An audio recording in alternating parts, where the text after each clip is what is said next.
কন্যা রাশির জাতক জাতিকাদের জন্য 2026-এ কোন কোন রেজলিউশনগুলো অনেক গুরুত্বপূর্ণ।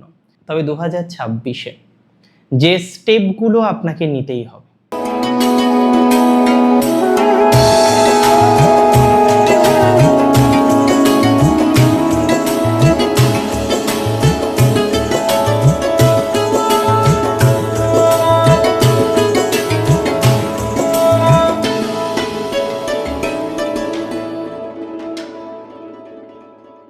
নমস্কার, জয় শ্রী গণেশ। স্বাগতম আপনাদের প্রত্যেককে আজকের অনুষ্ঠানে। আজকে আলোচনা করব একটি গুরুত্বপূর্ণ বিষয় নিয়ে, নতুন বছরের রেজলিউশন, নিউ ইয়ার রেজলিউশন, নতুন বছরের সংকল্প। আলোচনার কেন্দ্রবিন্দুতে আজকে আছে ভার্গো অর্থাৎ কন্যা রাশি, এবং কন্যা রাশির জাতক জাতিকাদের জন্য 2026-এ কোন কোন রেজলিউশনগুলো অনেক গুরুত্বপূর্ণ, যে বিষয়গুলি নোট করতে হবে আপনাকে আজকেই, সেগুলো কিন্তু জানানোর চেষ্টা করব। দেখুন, প্রত্যেক বছর আসে, আমরা নানা রকমের তথ্য ভাবি, নানা রকমের কথা ভাবি যে এভাবেই চলবো, নতুন বছরটাই এরকম পরিকল্পনাগুলো করব, অন্তত নতুন বছরটা আর 5টা বছরের মতো হবে না, এরকম একটা চিন্তা ভাবনাও কিন্তু আপনার মধ্যে আমরা প্রচুর পরিমাণে দেখতে পাই। কিন্তু দিন শেষে প্রত্যেকটি বছর যেন একই রকম ভাবে চলে, দিন শেষে প্রত্যেকটি বছরের গড্ডালিকা প্রবাহ যেন একই রকম। তবে 2026-এ যে স্টেপগুলো আপনাকে নিতেই হবে, যে পদক্ষেপগুলো আপনাকে নোট করতেই হচ্ছে, সেই পদক্ষেপগুলো আজকে আমি আপনার সাথে শেয়ার করব। এবং তার প্রথম পদক্ষেপ হলো কন্যা রাশির জাতক জাতিকাদের যারা বিবাহিত তাদের বিবাহিত জীবনকে ঠিক করা, যারা অবিবাহিত তাদের বিবাহের বয়স হয়ে গেছে কিন্তু বিয়ের জায়গাটা ঠিক হচ্ছে না, তাদের সেই জায়গাটা ঠিক করা। অর্থাৎ যারা ম্যারেজ রিলেটেড বিষয় নিয়ে ভাবছেন, বিবাহের পরিকল্পনা করেও সেই পরিকল্পনাকে বাস্তবায়িত করতে পারেননি, ম্যারেজ লাইফের চিন্তা ভাবনা করেও ম্যারেজ লাইফটাকে এখনো পর্যন্ত ঠিক করতে পারেননি, যারা যারা পারেননি, যারা যারা এই ধরনের ম্যাটারটাকে এখনো পর্যন্ত সঠিক একটা মার্গে আনতে পারেননি, তাদের ক্ষেত্রে কিন্তু যথেষ্ট পজিটিভ ভাইবস বৃদ্ধি হওয়ার সম্ভাবনা রয়েছে। তাদের ক্ষেত্রে অন্তত একটা ডেভেলপমেন্টের জায়গা আমরা এক্সপেক্ট করতে পারবো। তাদের ক্ষেত্রে অন্তত পক্ষে একটা প্রসপেক্টস, একটা পজিটিভ প্রসপেক্টস আমরা দেখতে পারবো। 2026-এ আপনি বৈবাহিক জীবনটাকে ঠিক করার পরিকল্পনা করুন। আমি দায়িত্ব নিয়ে বলছি, একাদশে বৃহস্পতির অবস্থান, আর বৃহস্পতির নবম দৃষ্টি আপনার সপ্তমে, যেটি তার নিজের ক্ষেত্র। বৈবাহিক জীবনের সমস্যা, যারা বিয়ে পরিকল্পনা করেও এগোতে পারেননি, সেই ধরনের পরিকল্পনা, সমস্ত পরিকল্পনার বাস্তবায়নের দিকে নিজেদেরকে কিন্তু নিয়ে যেতে পারবেন। অর্থাৎ marriage and marital life both, উভয় ক্ষেত্রেই পজিটিভিটি বাড়বে। অনেকে আছেন যে তার সন্তানের জন্য হয়তো আমার ভিডিওটা দেখছেন, প্রত্যেক বছর আপনি বিগত 2-3 বছর ধরে ভাবছেন এবার মেয়ের বিয়েটা দিয়ে দেব, এবার ছেলের বিয়েটা দিয়ে দেব। কিন্তু আপনি যখনই ওই হয় না যে পাত্র দেখছেন, পাত্রী দেখছেন, সেই ঘটনাগুলো যখন কন্টিনিউ হচ্ছে, আপনি দেখছেন কোনো এক কারণে, সেটা জ্ঞাত হোক অজ্ঞাত হোক, আপনার পরিকল্পনাটাকে পুরোপুরি বাস্তবায়িত করতে পারছেন না। তাহলে যে সমস্ত জাতক বা জাতিকারা এরকম একটা পরিকল্পনা করেও সেই পরিকল্পনা বাস্তবায়িত করতে পারছেন না, ম্যারেজ লাইফের জন্য, সন্তানের ম্যারেজ লাইফের জন্য কন্যা রাশির কোনো একজন জাতক বা জাতিকার এই জায়গাটা ঠিকঠাকের একটা পরিকল্পনা করেছেন কিন্তু হচ্ছে না, আগামী বছর টার্গেটটা রাখুন, আগামী বছর নোট করুন এবং 3টে জিনিস মাথায় রাখবেন। প্রথম, পাত্র দেখছেন বা পাত্রী দেখছেন, এই যে ঘটনাটা, এটা পরিবারের সকলের সাথে শেয়ার করার দরকার নেই। নাম্বার 2, চেষ্টা করবেন, আপনি ধরুন জামাই খুঁজছেন বা আপনি ধরুন বৌমা খুঁজছেন, অবশ্যই তার যে প্যারেন্টস, তাদের সাথে আপনার কতটা কোলাবোরেশন হচ্ছে, তাদের সাথে আপনার সন্তানের কতটা কোলাবোরেশন হচ্ছে, এই দুটো বিষয় দেখে নেবেন। এবং তৃতীয়, মোস্ট ইম্পর্টেন্ট, যে ফ্যামিলিকে বুঝতে পারবেন না, সেই ফ্যামিলির সাথে আপনার সন্তানের বিবাহ দেবেন না। এটা মাথায় রাখুন। নিউ ইয়ার রেজলিউশনের 2 নম্বর যে পয়েন্টটা আপনাকে নোট করতে হবে, লিপিবদ্ধ করতে হবে, এবং আমি বলে দিই ডায়েরিতে লিখবেন, গ্রিন কালারের কলম ব্যবহার করবেন এবং লেখার পর রুদ্রকে জানাবেন, আপনার ইষ্টকে জানাবেন যে না আমি এগুলো করতে চাই, আমাকে সেই শক্তিটা দাও ভগবান, এটা কিন্তু জানাবেন এবং সেভাবেই কন্টিনিউ করার চেষ্টা করুন। 2026-এর দ্বিতীয় যে স্টেপ, দ্বিতীয় যে ম্যাটারটা আপনাকে বুঝতে হবে সেটি হলো প্রফেশন। দেখুন 2025-এ প্রফেশন চলেছে, সবাই যে খারাপ আছেন, সকলের যে প্রফেশন নষ্ট হয়ে গিয়েছে, নট লাইক দ্যাট, সেটা নয়। তবে একটা বিষয় আমরা অনেকের ক্ষেত্রেই কিন্তু দেখেছি প্রফেশনের ক্ষেত্রে, যে যতটা আপনার প্রোগ্রেস করার কথা ছিল, যতটা আপনার অগ্রগতি করার কথা ছিল, সেই অগ্রগতির ধারে কাছে আপনি কিন্তু পৌঁছতে পারেননি। যতটা আপনার প্রোগ্রেস করার কথা ছিল, যতটা আপনার কাছাকাছি পৌঁছানোর কথা ছিল, সেই জায়গাটিতে কিন্তু আপনি সেভাবে পৌঁছতে পারেননি।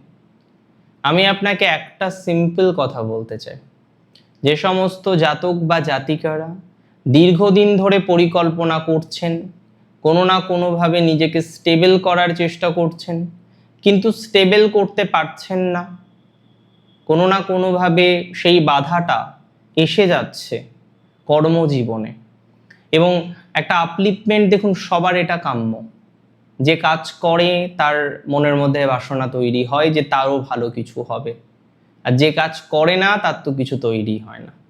তবে আপনি প্ল্যান করছেন, আপনি কাজের পরিকল্পনা করছেন, আপনি বিভিন্ন রকমভাবে ভাবনা চিন্তা করছেন, কিন্তু এত ভাবনা চিন্তা করার পরও কোনো না কোনোভাবে আপনার সেই পরিকল্পনাগুলো 2025-এ বাস্তবায়িত হয়নি। অনেকে চেঞ্জ করতে গিয়ে বিপদে পড়েছেন, চেঞ্জ হয়নি, উপরন্তু অফিস জানা যায়নি। আবার কিছু কিছু ক্ষেত্রে এটাও এসেছে যে আপনি পরিবর্তন করার পর ভালো ফলাফল পাননি, অ্যাজ এ রেজাল্ট আপনার মনে হয়েছে যে চেঞ্জ করেই কি ভুল করলাম। দেখুন আমি একটা কথা দায়িত্ব নিয়ে বলতে চাই কন্যাকে, যে 2026 কন্যার জন্য অন্যতম। 2026-এ কন্যার কিন্তু একটা পরিবর্তনের জায়গা, কন্যার কিন্তু একটা পরিবর্তনের ভাইবস আমরা কিন্তু লক্ষ্য করতে পারবো। অ্যাটলিস্ট যারা যারা কন্যা রাশি থেকে বিলং করেন, পরিবর্তনের পরিকল্পনা করে বসে আছেন, কিন্তু পরিকল্পনা করার পরও সেই পরিকল্পনাটা হচ্ছে না বাস্তবায়িত। আই মাস্ট সে, আমি অবশ্যই আপনাকে একটা কথা জানাতে চাই, বোঝাতে চাই, বলতে চাই, দায়িত্ব নিয়ে বলতে চাই। What is that? কি সেটা? যে 2026 আপনার জন্য পরিকল্পনার বাস্তবায়ন সম্ভব। তাই 2 নম্বর পয়েন্টে ভালো করে লিখুন, যে রেজলিউশনে, সংকল্পে লিখুন যে চাকরি চেঞ্জ করতেই হবে। সাবপ্যারা দিয়ে লিখুন যে অবশ্যই যারা একটু প্রমোশন চাইছেন, একটু হাইক চাইছেন, মূল কথা যারা একটু হাইক চাইছেন, তাদের সেই হাইকের জায়গার সম্ভাবনাটা কিন্তু অনেক বেশি আমি লক্ষ্য করতে পারছি। মানে একটা প্রবল সম্ভাবনা রয়েছে যে আপনার একটা হাইক হবে, প্রবল সম্ভাবনা রয়েছে আপনার একটা ডেভেলপমেন্ট হবে। 2026-এর রেজলিউশনে 3 নাম্বার পয়েন্টে লিখুন আপনার এডুকেশন। চতুর্থপতির দশম অবস্থান, নবমভাবে আমরা নানা রকম প্ল্যানেটের অবকাশ পেলাম। উচ্চশিক্ষার যাত্রা শুরু করেও অসফল হওয়া আপনি, উচ্চশিক্ষার যাত্রা শুরু করলেন কন্যা, চাকরি করতে করতে একটা হায়ার এডুকেশনের প্ল্যানিং আপনি করলেন, কিন্তু সেই প্ল্যানিং আপনার বাস্তবায়িত হলো না, ফেলিওর হলো। আমরা বহু কন্যা রাশির জাতক জাতিকাদের ক্ষেত্রে সিমিলার ঘটনা দেখলাম, যে সে উচ্চশিক্ষার পরিকল্পনা করলো, সে ডেভেলপমেন্টের পরিকল্পনা করলো, সে চাইলো যে তার পড়াশোনাটা যেমন চলছে তার সাথে সাথে তার একটা হায়ার এডুকেশন আসুক, বিকজ এটি আপনার দীর্ঘদিনের একটা স্বপ্ন ছিল, কিন্তু কোনো এক কারণবশত আপনার সেই স্বপ্ন পূরণ কিন্তু হলো না। তাহলে যে সমস্ত জাতক জাতিকাদের স্বপ্ন পূরণটা হয়ে ওঠেনি, যে সমস্ত জাতক জাতিকাদের স্বপ্ন পূরণে এসেছে বিস্তর বাধা বা বিস্তর দ্বিধা, বিস্তর সমস্যার অবকাশ। আমি বিশ্বাস করি স্বপ্ন পূরণ হবে। আমি বিশ্বাস করি আপনি আপনার এডুকেশনাল ডেভেলপমেন্ট 26-এ করতে পারবেন। তবে চেষ্টা করবেন যারা দীর্ঘদিন পর পড়াশোনা শুরু করছেন বা দীর্ঘদিন পর পড়াশোনার পরিকল্পনা করছেন, দীর্ঘদিন পর এই ধরনের একটা পরিকল্পনার মধ্যে দিয়ে যারা যাচ্ছেন, যেন ওপেন মিডিয়াম বা ডিস্ট্যান্স মিডিয়ামের মাধ্যমে আপনি আপনার স্বপ্নটাকে পূরণ করার চেষ্টা করুন। That may be very very very better for you. 4 নম্বরে নোট করতে হবে, কি নোট করতে হবে? যে 2026-এ একাদশে বৃহস্পতি সফলতা দেবে। কিসের সফলতা? আমি তো এডুকেশন বললাম, তবে ব্যবসায়ীদের কিন্তু সময়টা 180 ডিগ্রি ঘুরে যাবে। যারা ব্যবসায়ী আছেন না কন্যার, হয়তো চাপে আছেন, এটা ঠিক। বহু ব্যবসায়ী কন্যা রাশি থেকে বিলং করেন। তারা এই মুহূর্তে কম হোক বেশি হোক, না হোক অনেক হোক, একটা চাপে আছে। এটিকে অস্বীকার আমি কি করে করব বলুন? এটিকে অস্বীকার করার তো কোনো রাস্তাই নেই, এটা তো প্র্যাকটিক্যাল।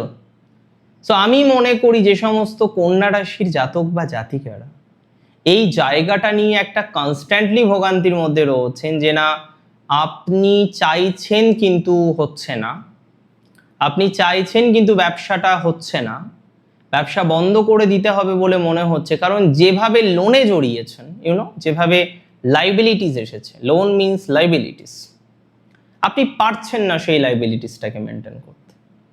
আমি মনে করি আপনাদের 2026-এ অনেকটা লাইবিলিটিস কমবে, কারণ বাণিজ্যে বসতে লক্ষ্মী হবে। আপনার বাণিজ্যে বসতে লক্ষ্মী হতে চলেছে 2026-এ। 26 সালে বাণিজ্য বা ব্যবসা সংক্রান্ত বিষয়ে আপনার প্রোগ্রেস আমরা প্রচুর পরিমাণে দেখতে পারবো, এটা নিয়ে কিন্তু কোনো ডাউট নেই। তবে এডুকেশনাল জায়গাটাও ভালো। নিঃসন্দেহে যারা রিসার্চমূলক এডুকেশন এগোতে চাইছেন তাদের জন্য খুব ভালো সময়। 5 নম্বর পয়েন্টটা কিন্তু ইন্টারেস্টিং, খুব ইন্টারেস্টিং। 5 নম্বরে থাকছে আপনার পলিটিক্যাল ক্যারিয়ার বা সোশ্যাল ক্যারিয়ার। আর 2026-এ আপনার পলিটিক্যাল ক্যারিয়ার, আপনার সোশ্যাল ক্যারিয়ার কিন্তু ডেভেলপড হতে চলেছে। কন্যা রাশির 2026-এ পলিটিক্যাল জায়গাটা বেশ ভালো। যে সমস্ত জাতক বা জাতিকারা পলিটিক্যাল জায়গাটা নিয়ে ভুগছেন, যে সমস্ত জাতক বা জাতিকারা পলিটিক্যাল জায়গাটা নিয়ে চিন্তায় আছেন, হাজার রকম চেষ্টা করেও পলিটিক্যাল জায়গাটাকে ঠিকঠাক করতে পারছেন না, উপরন্তু একটা political pressure that you are facing, একটা চাপ, একটা পলিটিক্যাল চাপ, একটা পলিটিক্যাল প্রেশার আপনার আসছে। এই যে পলিটিক্যাল প্রেশারগুলো আপনার আসছে, এই যে পলিটিক্যাল ম্যাটারগুলো নিয়ে আপনি চিন্তায় আছেন, এই যে পলিটিক্যাল বিষয়বস্তুগুলো নিয়ে আপনি যন্ত্রণায় আছেন, আমি বিশ্বাস করি যে পলিটিক্যাল ম্যাটারগুলো নিয়ে, পলিটিক্যাল ম্যাটারগুলো থেকে আমরা অনেকটা প্রোগ্রেসিভ জায়গা দেখতে পারবো। পলিটিক্সে ক্যারিয়ার আছে কন্যার 2026-এ, তবে জুনের পর, এটা নিয়ে কোনো ডাউট আমার নেই। 6 নম্বর পয়েন্টে যেটা লিখতে চাইবো কন্যা রাশির রেজলিউশনে, সেটি হচ্ছে মানি, অর্থ। দেখুন, অর্থ তো সবসময় অনর্থের কারণ হয় না। অর্থ দরকার বাঁচতে গেলে, সুস্থভাবে বাঁচতে গেলে, সুস্থভাবে জীবন সংগ্রামকে ম্যানেজ করার জন্য অর্থ দরকার হবে। আর কন্যা রাশি অর্থ নিয়ে ভোগেন, কারেন্টলি অনেকে ভুগছেন, অনেকের অর্থনৈতিক প্রবলেমের জায়গা এখনো আছে। যে সমস্ত কন্যার একটা আর্থিক বাধা, 26-এ দেখুন শুক্রের ট্রানজিট প্রথম থেকেই ভালো। তাছাড়াও আমরা বৃহস্পতিকে একাদশে পাবো, স্যাটার্নের সপ্তমে, নেগেটিভ বলবো না, বাট ওকে 2026-কে কিন্তু কন্যাকে বেস্ট করতে হবে, কারণ 27-এ ঢায়া শুরু হবে।